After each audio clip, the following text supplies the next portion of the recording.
Hello, welcome to my channel or welcome back to my channel. If you're new here, hi, my name is Ren. I make content all about writing, reading, goal setting, productivity, all of that good shit. So if that sounds good to you, definitely hit the big red subscribe button down below and turn on those post notifications so that you never miss a upload from me. Today we are talking about all of the books that I have read so far in 2026. So since I just recently started this YouTube channel, I kind of wanted to kick off my reading content with an overview of what I've read so far this year, also so that you guys could get an idea of what type of books I typically enjoy reading. So from January until June, I read 27 books. We're going to be talking about 27 books today. I'm going to try my best to give them all a good blurb, but I do struggle with describing books very well, so I will have the story graphs for all of the books listed in the description if you want more about what they're about and all of that good shit. And if you follow me over my Instagram, which if you're not, you totally should. I do a bunch of book recs and book reviews, reading wrap-ups, writing content, writing updates, all that kind of shit. I'm also always active on my stories, so if you want more content, definitely follow me over there. But if you follow me there, you've probably heard me talk about almost all these books. Without further ado, let's get into the video. The first book that I read in 2026 was Crafting Fiction by William Miller. I did rate this book 1 star. It's always hard for me to rate writing craft books, and for me that's because I have to go into it knowing that I'm honestly probably not the target audience for most of them. Most writing craft books are made for novice writers who don't have a lot of writing experience. I have literally been writing since I was 8 years old. So since I have so much experience under my belt, I usually go into writing craft books with pretty low expectations. That way I'm not too disappointed. Now, my issue with Crafting Fiction wasn't even that it was targeted at novice writers, because it was. The issue was that the author didn't really expand on any of the advice. It would basically be this chapter is about this topic. Here's a quick summary about this topic, and that was it. And all of the examples of what to do and what not to do and that kind of stuff were honestly just layered with, I don't want to say, they were just kind of layered with subtle notes of sexism, honestly. It was just not the book for me. It was not in-depth or thorough, and just the sexism was just a no. I'm just not about that. The second book that I read this year was The Savior's Army by Jenna Moreci. If you follow me on Instagram, or if you have watched my old YouTube videos when I used to upload, you already know that Jenna is one of my favorite authors and one of my favorite human beings ever. She is incredible and I love her books. I rated The Savior's Army 4 stars. I did receive an arc of this book when it was coming out earlier this year. I've been following the series since TSA first came out in 2018. The series is generally one of my favorite fantasy series I've ever fucking read. It's so fucking good, so if you haven't read it yet, you definitely should. And what I love so much about TSA, that in the first 2 books we are in Thessalon the whole time, and in TSA it's more of a traveling kind of book, which I thought was really interesting. There was also, I feel like, a good mix between Tobias and Layla's perspectives. I really enjoyed having both of them in the same book, because before book 1 was just in Tobias's point of view, and then book 2 was in Layla's, so having a book with both of their point of views was awesome. And I just loved all of the romance with them, all of the spice, and I really liked the addition of Tobias's family and the conflicts that ensue between his family and Layla. It was super realistic to me, super interesting to read, and also the depictions of PTSD and CTSD were super relatable in this book, and that's something I really enjoy in fantasy, is when authors actually take the time to show the aftermath of their characters going through such traumatic events, because Layla and Tobias both go through some shit in the first 2 books of this series. The third book I read this year was The Playmaker by Stephanie Alves. I rated this book 4 out of 5 stars, and I honestly do think that Stephanie Alves is one of the best romance authors out there. I love her stories. They are always just so captivating. I always struggle to put them down once I've started them. The Playmaker follows Macy and Austin. Macy is basically this quiet, nerdy type of girl, whereas Austin is this big, loud sports player. Austin is benched from his sport. I forget what sport it is in this book. It's some fucking sport. He's benched because he's failing his classes, so he starts looking for a tutor, and Macy is the only tutor that he's able to get. The book starts off with them focusing on the tutoring, and then Austin just pushing all of her buttons, because Austin is basically that type of playboy character that's basically always used to all of these girls fawning over him and thinking he's so hot. whereas Macy just wants to focus on tutoring him and basically getting it over with, and obviously romance ensues from there. It was such a great book. I really, really loved it. I loved Macy and Austin's dynamic, and oof, that spice in that book was 10 out of 10. God, I'm already so out of breath. I also just realized I skipped a book. My bad. The third book that I read this year was Changing the Game by J.J. Lunar. I rated this book 3 stars. This was a male-male romance, and the thing about this book is that I do think that I would have rated it better if the relationship had kind of progressed a little slower. I felt like it was just very fast-paced, and it just wasn't something that I really enjoyed. And I also just kind of felt like the structure of the book wasn't really there. We were definitely missing some pivotal romance structure beats, which just as a writer, I just can't ignore that shit. It does take me out of the story. There were also definitely some grammar and some typos and that kind of stuff that I noticed as well. But I did enjoy reading this book. I would recommend this book if you're looking for a male-male romance to read. I don't think the story was bad at all. I just definitely think I've read a lot better romances. The 5th book that I read this year was Cursed by a Siren's Kiss. This is by Riley Hunt and Alice Embers, and I unfortunately rated this book 1 star. So here's the thing about this book, okay? I went into it with really high expectations. It was this dark Little Mermaid retelling, and I was so fucking excited to read it. This book follows the siren Talia. She is the princess of the sirens, and in order to gain her throne, she has to access her full siren powers.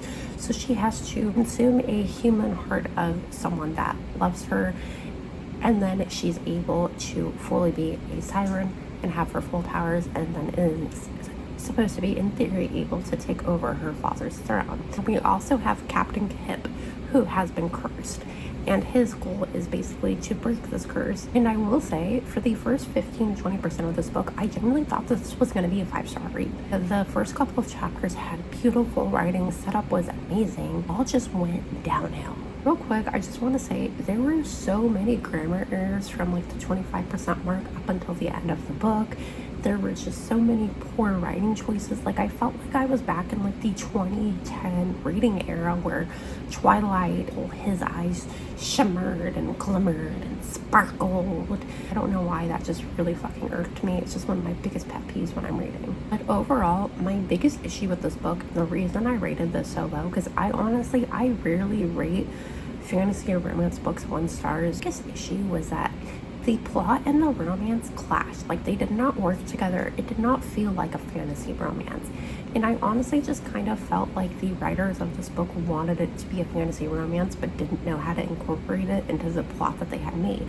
Because the entire plot, from Talia's perspective, right, is about crushing a human heart and becoming a full siren. And from her perspective, this goal does not change. Up until like the 85% to 90% mark, she is contingent on this goal. Even when the romance starts with her and Kip, even as they start fucking, right, she is always set on this goal. And then at the very end of the book, something happens, right, and she just basically throws it all away, throws away her goal.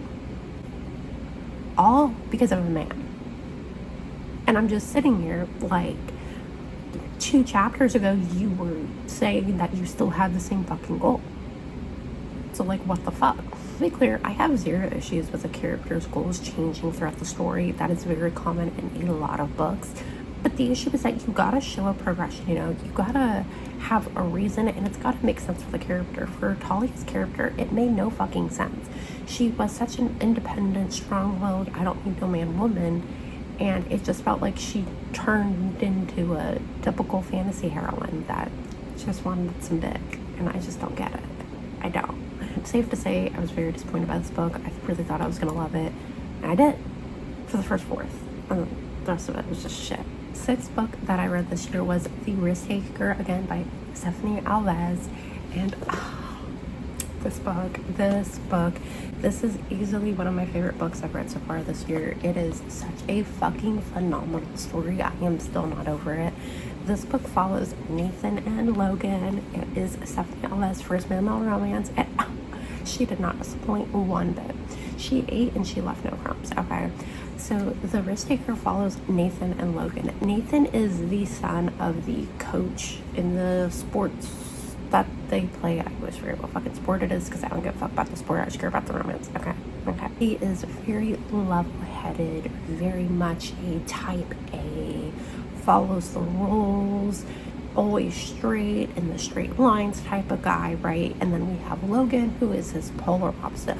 Logan is loud, he is obnoxious, he is a partier, all of that kind of shit. Nathan is basically asked from his dad to watch out over Logan and make sure that he isn't slacking, and make sure that he's not partying too hard and drinking too much, because it's kind of getting in the way of practice and stuff, because Logan starts coming to practice hungover, that kind of shit. And then as the book goes on, Nathan starts kind of making some vibes on Logan, and previously both Nathan and Logan thought that Nathan was straight, so it's also a bit of a coming out story as well, coming to terms with everything. And just, this book just hit me in the feels in so many different ways. I love the progression of the relationship. I think that Logan was just the perfect match for Nathan. I also really enjoyed the talk of Logan's family in this book. That was really relatable, and I just loved seeing Nathan's family just fully accept Logan into their family.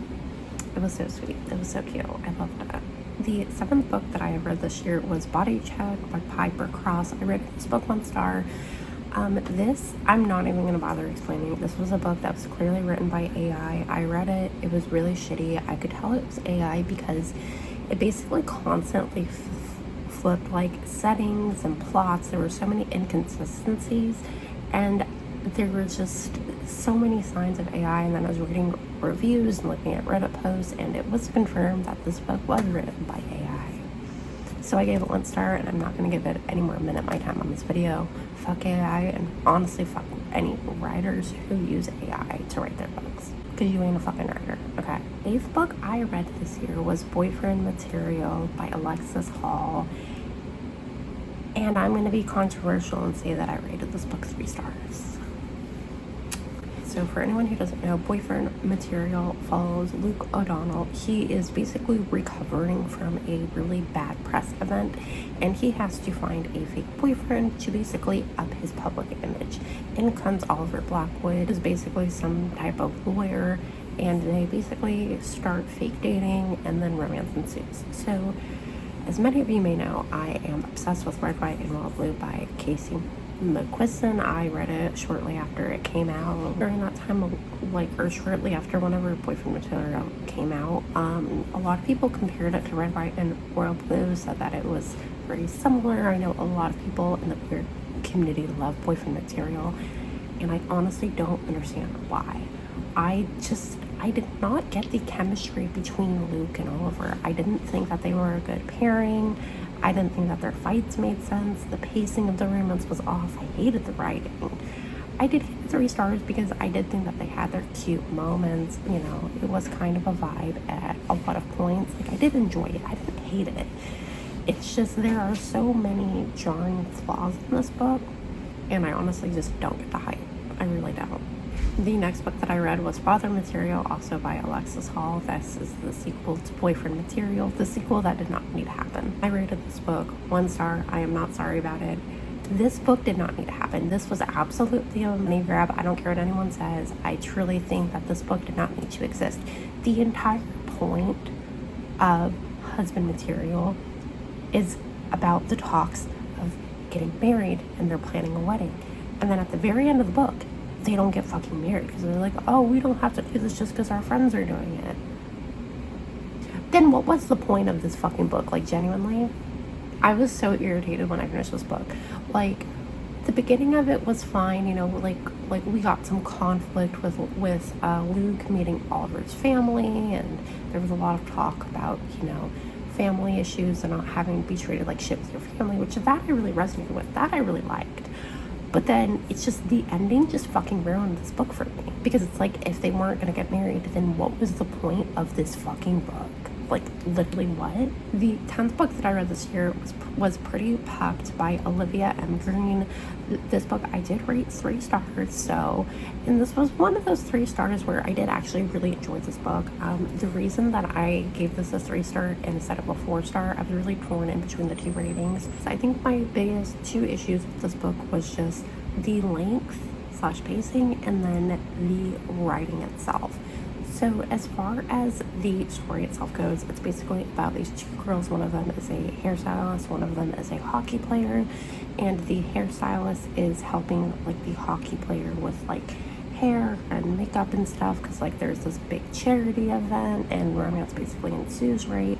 And I do think that the romance is really cute. I did really like the idea of the slow burn with that, but I just thought we needed more page time with that, because it just wasn't really fleshed out. It was also a really short book. This book was only 165 pages. I definitely felt like it needed to be longer, because we get a lot about the main character, the hairstylist. I always forget her name, I'm sorry.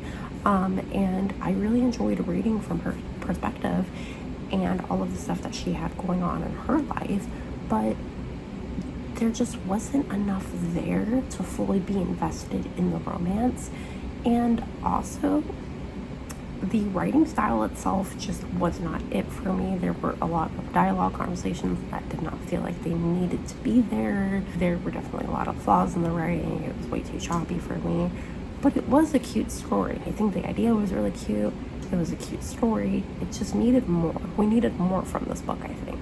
The 11th book that I read this year was Girls Like Girls by Haley Kiyoko. I had no idea that Haley Kiyoko wrote a book. This was the book that made me discover audiobooks on Spotify. I did not realize that if you had a premium membership that you got free listening hours on Spotify, which is fucking awesome. So I listened to the audiobook of Girls Like Girls. I did rate this book 5 stars. It was fucking amazing. I loved it. I fucking loved it. Girls Like Girls follows Coley, a 17-year-old girl who has just moved to a rural part of Oregon after just losing her mother to suicide. She moves in with her father that she has no relationship with, and her mom basically parted ways when she was very young, so she has no idea really anything about him. She doesn't know anyone in this area. It's all completely new to her. She struggles a lot with obviously her mother's death and loneliness, and along the way she also meets this girl. I think she meets her love interest, Sonia. I think it's like in an arcade or at the beach. I think it's at the beach. They basically meet, and Sonia introduced Coley to her friend group, and Coley starts kind of mingling with them. And there's a lot of talk about Sonia struggling to come to terms with the fact that she likes girls. There's a lot of shame in that, a lot of expectations put on from her family, with her mother in particular. This story just, it really hit close to home. The audiobook was perfect. Some of the best narration I have listened to in such a long time. And just what I loved about this book is that it wasn't just a queer coming of age, coming out story. It talks about so many topics like death and grief, growing up, and all of these other sorts of stuff. And one of my favorite parts was Coley slowly warming up to her dad, really allowing herself to cultivate that bond with him, which is, it was so sweet. It was so cute. The 12th book I read this year was The Mayor and the Mystery Man by A.J. Truman. I rated this book 4 stars. This was another audiobook I listened to on Spotify. I really loved this book. This book follows the mayor and his best friend Dustin. The mayor is running up for his next term, but he has a very much well-loved competitor. I always forget what the fuck her name is. It's not really relevant though. One of the people in his staff give him the idea to have a fake boyfriend so that he can seem more personable in the public eye, because he's very much a professional politician, doesn't really show his emotions, whereas his competitor is, you know, on TikTok and Instagram and showing her wife and her kids and her happy little family, and the people of this town feel like they really know her. The mayor flies out his best friend, who he's always had a crush on and who has also always had a crush on him, to be fake boyfriends, and then obviously as the story goes on, they finally admit their feelings for each other, fall in love. Super cute. The romance itself was a 10 out of 10. I really did enjoy this book. My biggest critique of it was the spicy scenes. So the spicy scenes were good for the most part. What I just didn't enjoy some of the wording. writing spicy scenes is hard, I know this also as a writer, because every reader has their own opinions of them. There were just some descriptions that I just felt like weren't needed. I think that sometimes writers shy away too much from just saying dick or cock. Like, just say that. There's one part where I think it's in the mayor's point of view where he compares Destiny's cock to a lightsaber and like makes like a Buzz Lightyear reference, like referencing like his kids. It's like, other than that, like, it really was a really good book. Do not let that dissuade you. Just some of the sex scenes were a choice. 13th book I read this year was You'll Never Forget Me by Isha Rhea. I rated this book 5 stars. It was another audiobook that I listened to. I fucking love this book. This book follows Dimple Kapoor. She is a rising actress and basically follows her as she accidentally kills her competitor in a really high-end film. We follow Dimple as she's basically doing everything in her power to keep this a secret. And this book was so good. It was so good. Dimple is such a good, morally great character.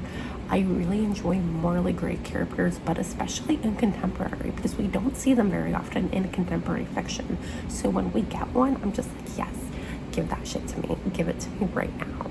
There is a romance between Dimple and one of the private investigators that is actually looking into her, and we do get both perspectives, which I thought was a really interesting choice, because a lot of the times when there's a whodunit, you know, if we do get the killer's perspective, we don't always get the investigator's perspective, so we don't know how close they are. But in the case of You'll Never Forget Me, I think this was a brilliant choice on the author's part, because it builds a lot of tension for the reader. There were also definitely some heartbreaking scenes at the end. My favorite side character died. I was very upset. It was very sad. It destroyed me in the best way. And I also really enjoyed that even though Dimple and her love interest literally have totally different goals, I liked how neither of them deterred from their goal, even as the romance ensued. Just read the book, it's amazing. The 14th book I read this year was Another World Stars by Cal E. Fox. I rated this book 3 stars. It was a fantasy romance novelette.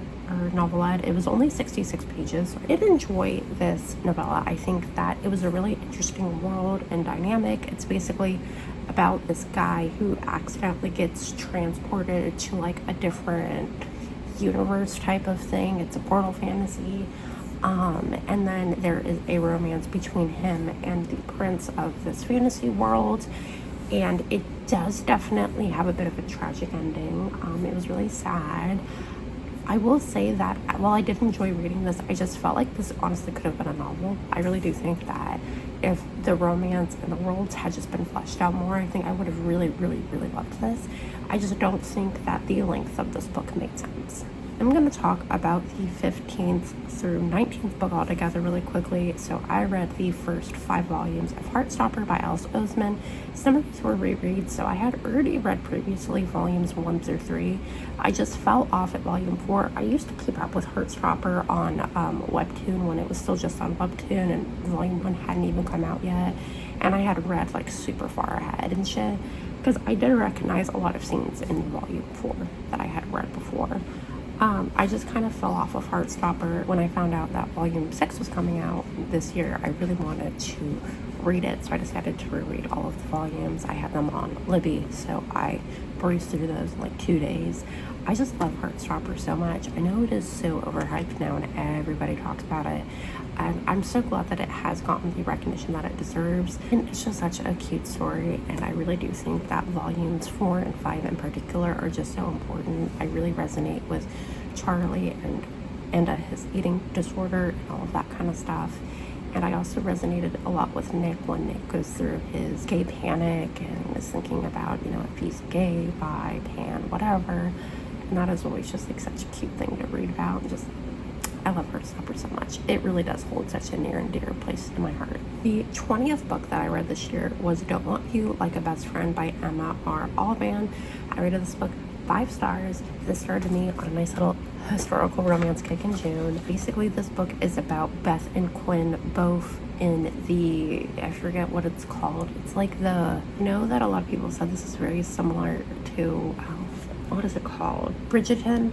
the Bridgerton series. I don't watch it personally, but I know a lot of readers said it's very similar. In season when the girls are like getting like married off and all of that kind of shit, Beth and Gwen decide to have a plot to try to get their parents back together and try to get them to marry so that they don't have to. And then slowly, as the book goes on, they realize that they have feelings for each other. Then basically, as the book goes on and Beth and Gwen spend some more time together, a romance ensues, and just it was so cute. I love Beth's character in particular so much. I love the dynamic with her mother, where she loves her mother. She obviously has a pretty good relationship with her, but there are definitely some issues there where her mother doesn't really understand how Beth wants more out of life. You know, she doesn't want a loveless marriage. She wants to be able to marry somebody that she loves, even if that means that she lives in a hovel. She doesn't care. And I also really liked Gwen's relationship with her father. And a lot of historical romance fathers are not the best characters, and it makes sense why, because of the time period, obviously. But it was still really refreshing to read about Gwen's father and how much he supports her. It was so heartwarming. And just the world building, or like I guess like the setting was very vivid. It was really interesting to read. The writing was beautiful, romance, the spice, everything about this book was amazing. I fucking loved it. Go read this book. So side note, shout out to my friend Lefty that just commented on my first video. I'm literally filming this the day that my first video on the channel came out, so love you, Lefty. 21st book that I read this year was called Fates by Lunar Charles. I hope I'm saying that right.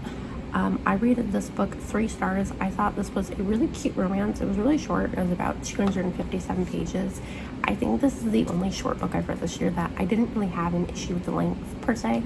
It was more so the structure of the book. I think that the structure could have been improved a bit, but overall it was a really cute story. It's about this single dad who is basically trying to enter the Perfect Parents Club. It's basically a competition for whoever can get the best booth at this event that the school is hosting, because this is going to pay for a new playground. And I just really loved the romance in this book between the dad and then the teacher.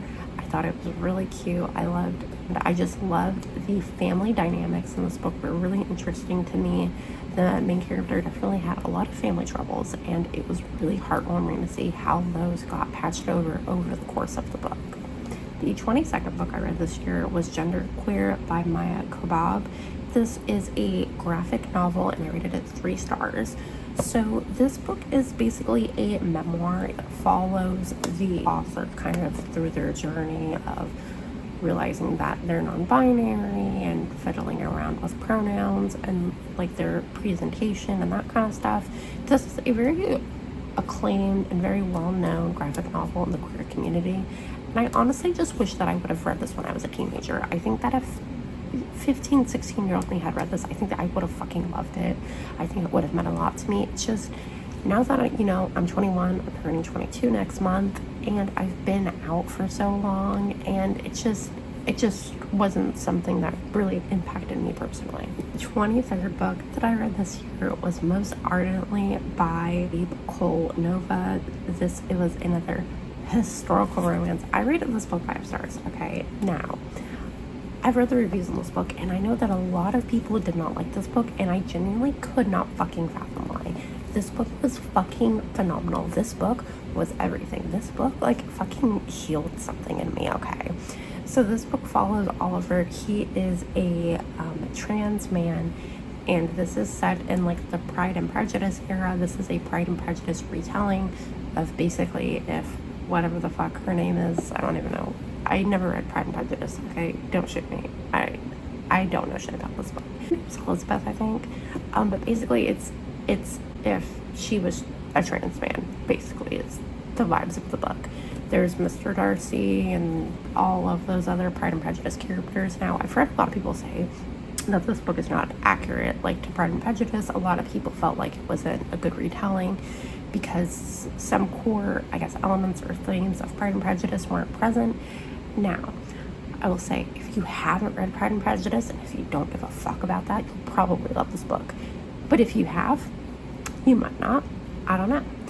But what I loved so much about this book was that Oliver just wouldn't settle for You know, he wouldn't settle for any less than being able to be himself in a time period where it was not safe to be himself. We follow him as he dresses out like a boy and goes out at night, and we see him with his love interest. We see how different Darcy, his love interest, treats him when Oliver is presenting as a boy versus when he's during the daytime, when Oliver's going to events and stuff and has to dress like a girl because that's who everyone thinks he is. And I also just really loved how Oliver had his select few people that know. We have his one sister, Jane, who knows that he's trans, and throughout the course of the book, the rest of his family does find out, and they all accept him. And I really appreciated how positive of a book this was. I appreciated that eventually his entire family came to terms with it and were supportive of him, especially his dad. His dad just off the bat already knew, accepted Oliver, and that meant so much to me because, again, we don't see a lot of really good dads in historical romance, especially queer historical romance, so that just meant so much to me. I also just loved the setting and the writing. I thought the writing of this book was fucking incredible. Just everything about it. It was so good. It was so good. It was fucking amazing. I love this book. I love this book. Literally my favorite book I read this year. Like, without a doubt. Number one spot. Okay. So yeah, if you haven't read this book, please go fucking read it. It's fucking amazing. If you have Libby, it's on there. Go read it. Now.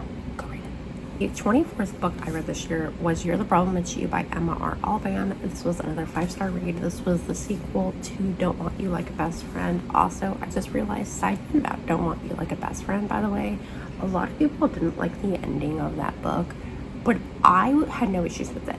And I think that when you go into that book, if you decide to read it, just remember the time period, and remember that the author has to find a creative solution so that Beth and Gwen can be happy.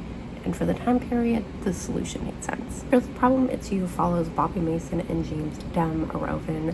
Bobby is Gwen's cousin, I believe. And then James is Beth's, I think he's her like brother or stepbrother or some shit. He's the one that inherits Beth's father's estate. So I think they're cousins or siblings or some shit like that, right? And basically, kind of like the risk taker, Bobby and James are completely polar opposites. Bobby is loud and expressive and unapologetically himself. James is reserved and he has a lot of self-hatred for being gay during this time period, most of which comes from his stepfather. And my favorite part of this book, I will just say, I love Bobby's character. I love everything about him. I love that even with the time frame, he is not afraid to be who he is and he will tell anyone to shove it. And I just love that type of character. But James is also a really special character to me because it makes so much sense why he acts the way he does. It does get on your nerves sometimes. He definitely got on my nerves a few times while reading. But it was honestly really understandable. And seeing James' growth throughout this book was just amazing. And the epilogue, God, the epilogue was so cute. And the spice, can I just say, the spice in this book? Yeah, I will say this is probably the best spice I've read so far this year. Like, this book, 10 out of 10 spice. It was so good. I also really enjoyed getting to know Bobby's his uncle or father. There is one character that's kind of mentioned in Don't Want You Like a Best Friend that's like a father figure to Bobby. I don't remember if it's father or not. But we got to see a lot more of him in this book, which was awesome. We also got to see Gwen's father in a different light because obviously he's going to act different with his daughter versus Bobby. And I really loved seeing him in this book. It was really interesting. And again, the setting and the writing style was just so good. And again, some people may not like the ending of this book. I implore you to remember the time period. There are only so many ways that authors can give queer characters in historical romance a happy ending. So now, the 25th book I read this year is probably my most unpopular opinion of this year so far. And that is And They Were Roommates by Paige Powers. Everybody loves this book except for me. I rated this book 1 star. So here's my issue with And They Were Roommates, right? So first of all, I will just say everybody talks about this book like it's adult. It is not adult. It is fucking YA. It is literally set in high school, like a private high school type of shit, but it is fucking YA, and I wish I would have known that before going into it. because I didn't even realize it until I started reading it, and then I looked at the blurb and I was like, oh shit, this is fucking YA. Now in hindsight, should I have read the blurb? Yes. But also, reviewers, stop talking about it like it's adult, because it's fucking not, okay? My biggest issue with this book is this book basically follows the MC who is trans going to an all-boys school and the romance with one of his classmates. The biggest issue with this book was that the main character was such a whiny character. And if he was, you know, upset or going through shit because he was trans, that would be understandable. That would be acceptable. And yes, that is a portion of it. But most of it is just the stereotypical, I'm a teenager, oh my god, my life is so hard. Bitch, well, buckle up and fucking shuffle up, because adulthood is even fucking harder. I'm just really not a YA reader anymore. It's very seldom I find YA that I enjoy. I'm in my early 20s. It's just not my vibe anymore. I outgrew YA a long time ago. I know that a lot of people love it. I'm sure if you read and enjoy YA, you might enjoy it too. It's just I couldn't get over the whininess of the MC, and I also was not a fan of the writing style. Honestly, the only thing that kept me through this book was the narrator. The narrator was fucking phenomenal. I really liked the narrator of the audiobook. I will also say I didn't fully finish it. I got to I think 60 or 70% through it, but honestly that's enough for me to know that I'm not gonna like the rest of it. I could not be bothered to finish it. Just not. And the 26th book I read this year was Girls of Games and Highs by Ruby Rowe. I rated this book 3 stars. I thought this was a good book. I thought it was a good sapphic fantasy romance. A game of hearts and heist follows Scarlett and Quinn. Scarlett is basically a assassin that is really struggling to make a living for herself and for her twin sister. And then we have Quinn, who is basically a turned poisoner who is basically rivaling Scarlett's game. They are both enemies, absolutely fucking hate each other, except they really like to fuck each other. There's a lot of hate sex in this book. Scarlett and Quinn's past intertwine as they are offered a job from, is she the queen? Or the ruler of this region, basically. And they are offered a heist to do for sale. So I did enjoy this book. I really liked the romance. I thought it was really well done. My biggest issue was honestly just the structure and some of the writing style. I just don't think the writing style was for me personally. And I also felt like there was a lot of build-up, and then the climax itself wasn't as impactful as I would have wanted it to be for me. But it was a good book. I don't think it's a bad book. I understand the hype. I understand why so many people love it. I just don't think it was the book for me, and that's okay. 27th final book we're going to talk about today was We Were Liars by E. Lockhart. I rated this book 2 stars. Another unpopular opinion, I honestly don't understand the hype of this book. I'm not even gonna bother blurbing it because everyone's been talking about it with the new Netflix thing coming out. My biggest thing was the writing style. This is not poetry. I'm sorry, but this book was written like it was a poem, and it wasn't like a verse book, like something like The Black Flamingo. Honestly, the twist wasn't even good. I didn't see it coming, but I think because I had just gotten so fed up with the writing style in particular that I just couldn't even enjoy it.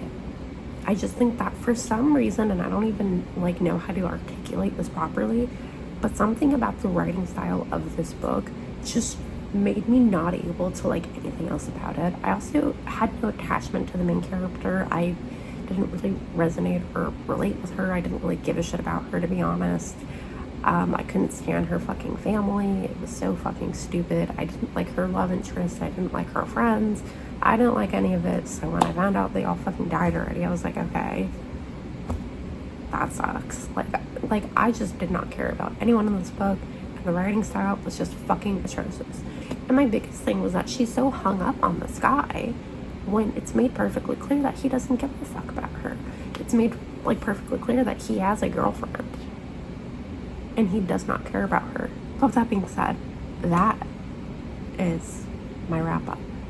And real quick, I am going to kind of share my rating stats for the year so far, because I recently made my mid-year freakout tag on Instagram. If you haven't seen that post, I'll link it down below. I wanted to share some of those stats that I shared in that post. So overall this year, and from January until June, I have read 27 books in total. I've read 0 physical books, 21 ebooks, and 6 audiobooks. I have read 6,483 pages, and I have listened to 56.6 hours of audiobooks. Month of the year, we're going to go through my favorites real quick. So for January, my favorite book was The Savior's Army by Jenna Moreci. February, my favorite was The Playmaker by Stephanie Alves. March's favorite was The Risk Taker by Stephanie Alves. April's favorite was Pretty Plucked by Olivia M. Green. May's favorite was You'll Never Forget Me. And then June's favorite was Most Ardently. And with that being said, that is all that I have for you today. So thank you so much for sticking through me and listening to all of the books that I read so far this year. I'm really happy with my reading. I've met my reading goal for the year. My goal at the beginning of this year was to read 25 books. As of filming, I have read 29, I think, more than I've read in a really long time, and I'm really happy with myself about that. So if you want to see more reading wrap-ups and reviews and reading blogs, as well as productivity content, writing advice, writing updates, writing vlogs, all that good shit, definitely hit the big red subscribe button down below and turn on those post notifications so that you know every time that I upload, because I'm amazing, and why would you want to miss this? And thank you so much for watching today's video. Definitely give it a big thumbs up and comment down below what your favorite book is you've read so far this year, and I will see you in my next video. Bye!